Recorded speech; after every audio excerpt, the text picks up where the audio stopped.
Yes, thankfully it's tethered. So station, this is Houston. Are you ready for the start of the event? We are ready for the start of the event. KGO TV, this is Mission Control Houston. Please call station for a voice check. Station, this is KGO TV. Do you hear me? TV, we hear you. Loud and clear, space station. Over. That's great. So I guess I start. The first question is for Dawn. You were in space 6 months and now since December. So tell us what it's like to be up there for that long.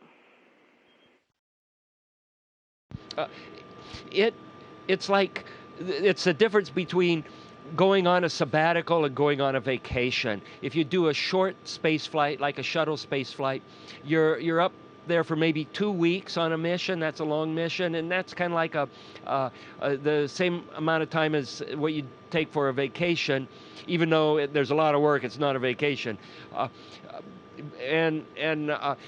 Staying up here for 6 months at a time, you get to really know the feel of the place. You get acclimated to the weightless environment, and you can really roll up your sleeves and get some work done. And it sounds like you have done just that. We want to see and hear all about your zero-G coffee cup.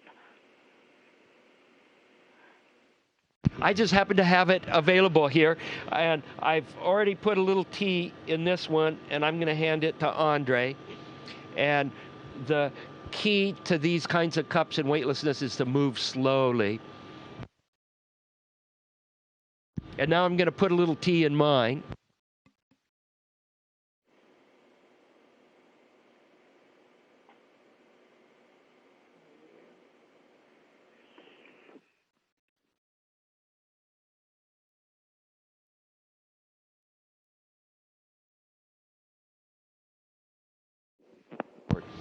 And a normal cup, of course, will not work in a weightless environment. The liquid would just stay in the bottom of the cup.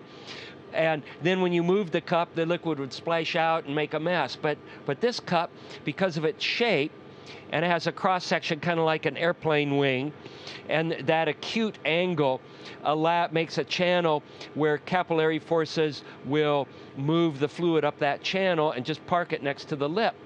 And then the shape of the meniscus controls the liquid so you can move it around and not splash. So now you could just put your lips up here on the lip and you could take a sip. So Andre and I will just do a little toast. Let me get back into place. Oh.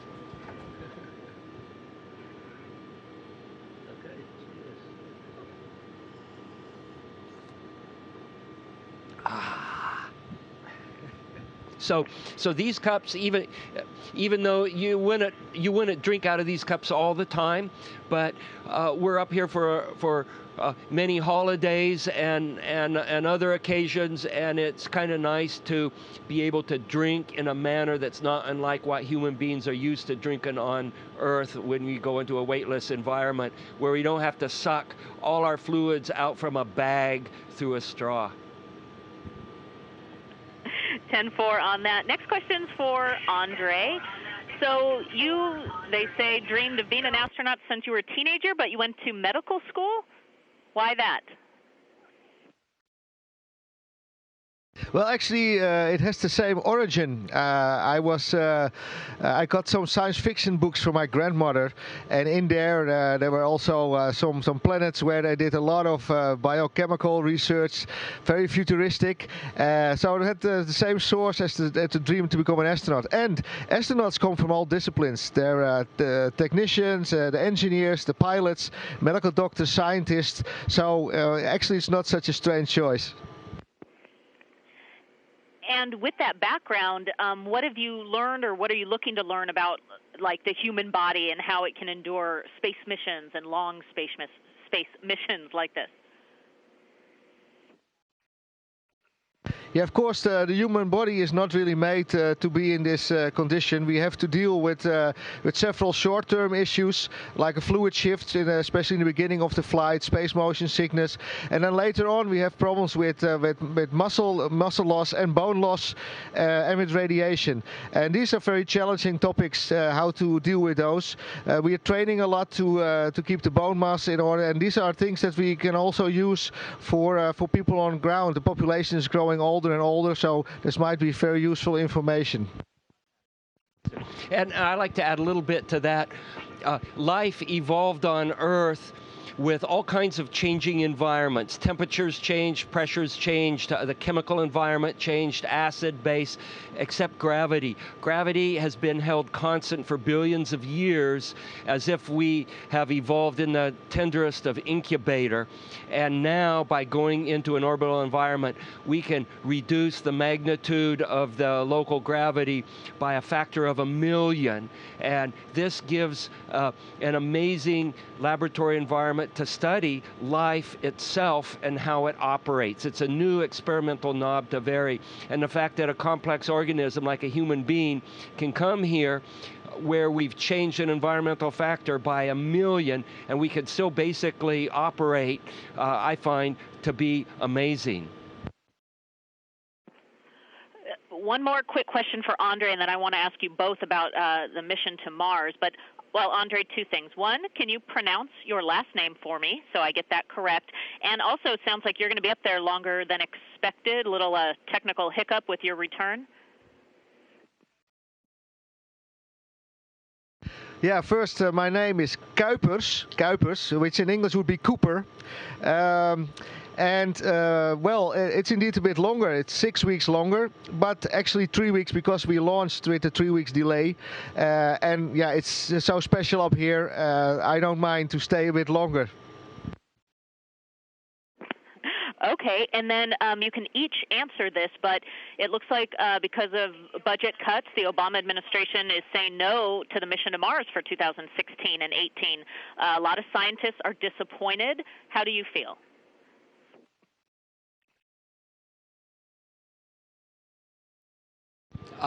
Actually, I haven't been following the politics since I've been up here, and I've heard a little bit about this, but I haven't really read any of the details about what's going on. So I'm going to have to plead ignorance to the details of this. I do think that doing creative and far-reaching exploration is a metric for how viable your society is. Viable societies that are setting the pace for what's happening in the world, these societies are the kind that explore. And so this is a facet of American culture that we do not want to lose. We do not want to stop exploring.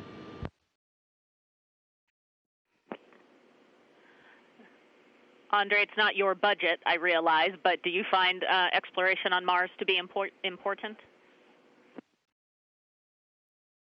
Well, actually, a lot of these missions are international, and also for the European Space Agency, of course, the cancellations of programs where ESA is involved are, of course, a disappointment. But I'm pretty sure that this is all temporarily, because we will continue to explore the universe, and be it nationally or internationally. So I'm optimistic, and I'll see these missions in the future happening for sure. Gentlemen, those are all of my questions for you. This has been really cool and amazing for me. I appreciate it. Anything else you want to add or say? The International Space Station is an amazing place to work and explore, and it's very much on the frontier, much like explorations of centuries past. And people may not think about space as being a frontier, but it really is. The answers are not in the back of the book, and we discover things that we can't just look in the back of the book and figure out what's going on. We have to go, and sort out the solution ourselves, and it really doesn't get any better than that. when you're living on a frontier. And in fact, that's one of the reasons why we go to frontiers, is to learn new things. So space station, it's an amazing place to be. It's something we should all be proud of.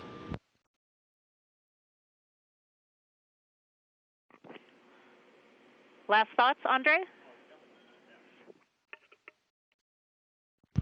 Yeah, well, I'm here now for half a year, and it's really a place that I could be longer even. It's a special place, an international place, which is very nice to work with all the different nationalities here and all the different ground stations. And this is something I like very much. We are now in low Earth orbit, and I hope really in the future that this kind of missions beyond our Earth orbit will also be international. Gentlemen, thank you both very much. You stay safe up there, okay?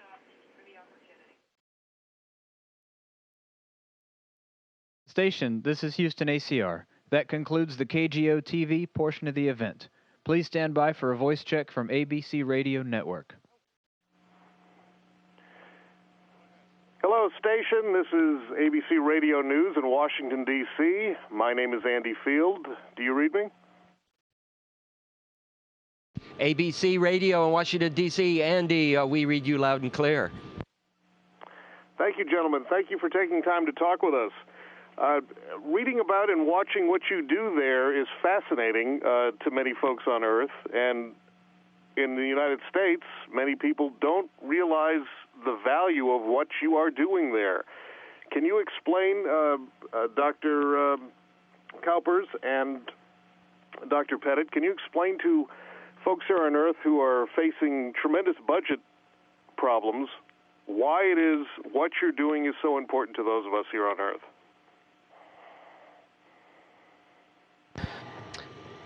Yes, well, spaceflight it's not something that is standing alone. What we're doing here is research that is done by institutes and universities on ground. These scientists are doing all kind of research that brings us further, that gives us more knowledge and technical applications. And some of the aspects of their research can only be done in microgravity conditions, and that's why we have this fantastic facility up here to support all these scientists on the ground. So it's not something that is people that are only doing space research. It's part of their general research, which gives us all this extra knowledge and applications. And I'd like to add to that. About the value of doing research. Much of research in the here and now does not give you a tangible result. The result doesn't come forth for maybe 5, 10, 15 years in the future, sometimes even more. It's like planting trees. You plant this little seedling and you don't get any shade for 20 years. And research is much like that. Another aspect, we're exploring. We're living and working in a frontier unlike any other place on the planet. And exploring as a society, I think, is as a metric for the viability of your country. When countries decide they don't want to explore anymore, when they focus all their resources on themselves, for themselves in the here and now, that sets you in a different category than societies and countries that continue to explore. And you can look at the history of what's happened on planet Earth, and you can see which countries are defining what's going on, and these countries continue to explore. So we need to continue to explore. Space in this epoch of time happens to be the premier frontier. This question for Dr. Pettit: how is the fact that we no longer have space shuttle flights coming to you, that you have to rely on other countries, how has that affected what you do on the space station? Are there any concerns about that, and do you see that changing soon?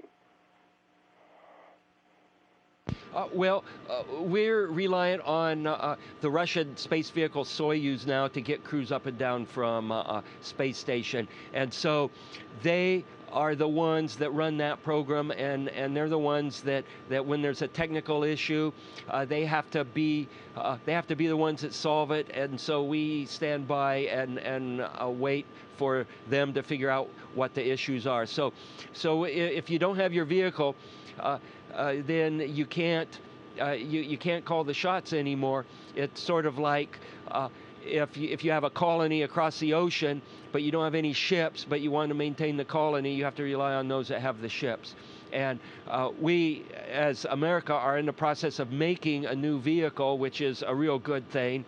It's unfortunate that we stopped flying the old vehicle before we had a new vehicle operational, and I understand some of the reasons for that, and it is what it is. So we will have another vehicle sometime in the future, and when we do, it will add to the robustness of our space program.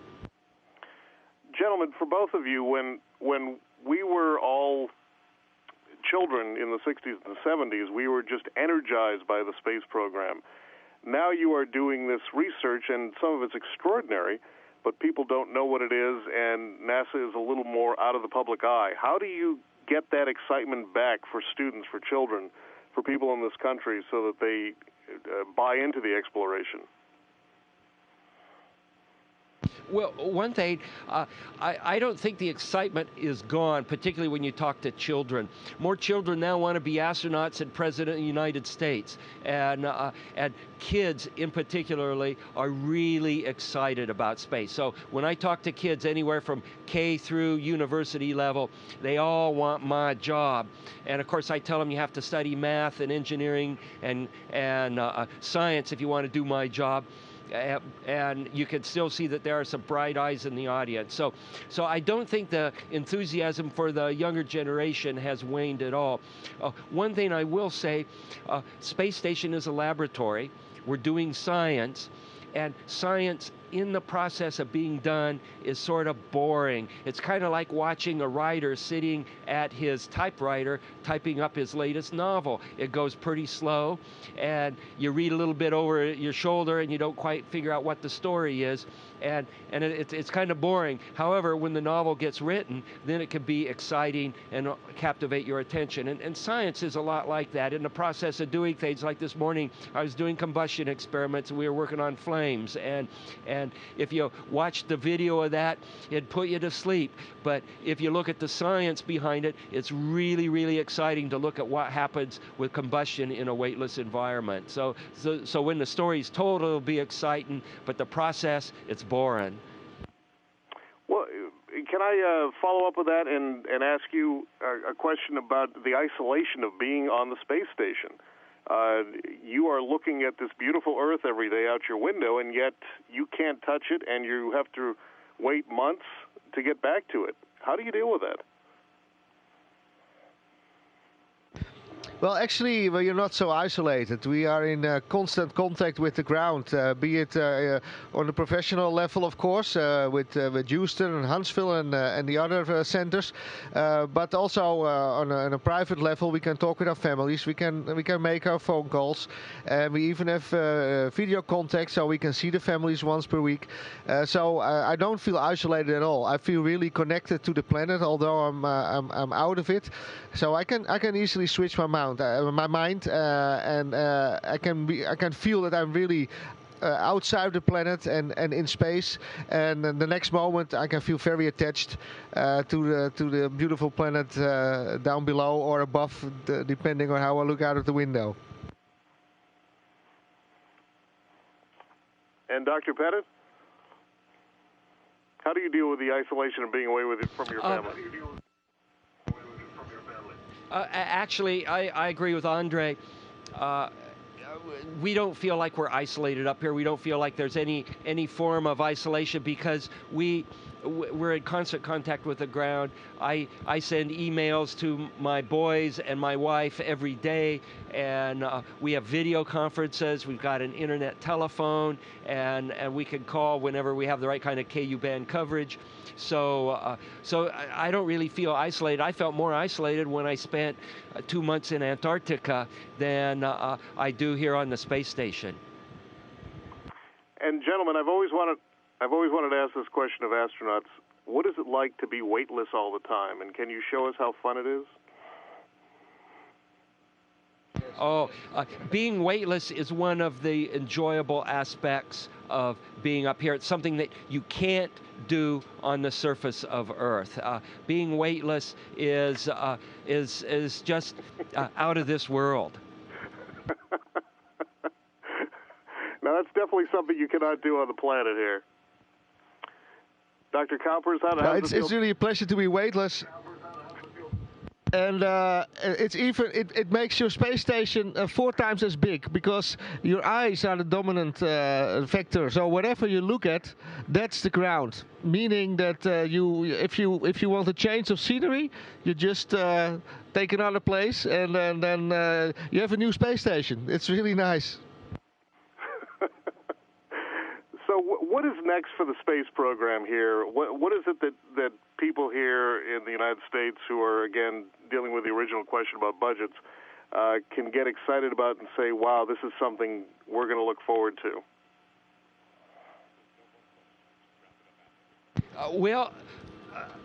Part of it is just we have a program to reap the rewards. You got to roll up your sleeves and do a lot of detailed work, and that's what we're doing right now in terms of the science on space station.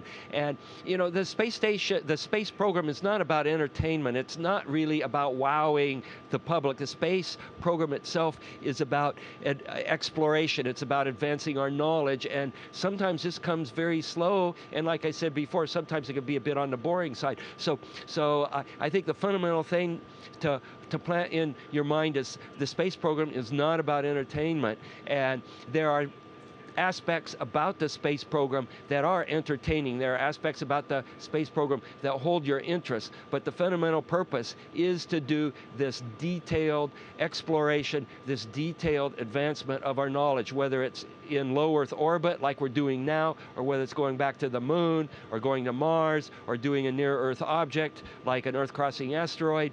It doesn't matter. These are all aspects of exploring space, and there's all kinds of benefits and knowledge to be gained by doing these, and the process is going to be slow, and sometimes it'll be exciting, sometimes it'll be boring, but the purpose is not about entertainment. Doctors, thank you so much for your time, for talking to ABC Radio News. We appreciate it, and be safe there. It's been a pleasure. You've asked really good questions. I appreciate you and your listeners taking an interest in our space program. Station, this is Houston ACR. That concludes the event. Thank you. Thank you, KGO TV and ABC Radio Network. Station, we are now resuming operational audio communications.